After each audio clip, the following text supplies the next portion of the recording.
ساده ترین راه برای مدیریت حرفه‌ای درآمد. این آقای فاکس هست. فاکس امروز حقوق گرفته. همیشه روز اول ماه فاکس پادشاهه، ولی روز 20 ماه فقیرترین روباه شهر میشه و به زور پول اجاره خونه رو میده. فاکس با خودش میگه نه، این دفعه دیگه گول نمیخورم. باید این ماه پولها رو درست تقسیم کنم.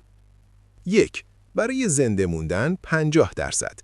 فاکس نصف همه صدف‌ها رو هول میده به یه سمت و با حسرت بهشون نگاه میکنه. این نصف مال من نیست. این مال صاحب خونه است، مال ماهی فروشه، مال قبض برقه.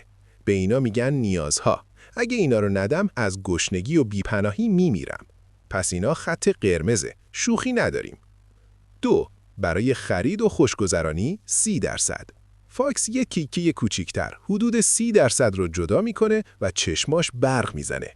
آها، عشق و حال همینجاست. این مال سینماست، مال کافه رفتن با دوستامه، مال همون کلاهیه که دوست دارم بخرم. به اینا میگن خواسته ها. 3. برای آینده 20%. فاکس به اون تیکه باقی مونده 20% نگاه میکنه. دستش میلرزه که برداره خرجش کنه، ولی سریع دستشو میکشه عقب.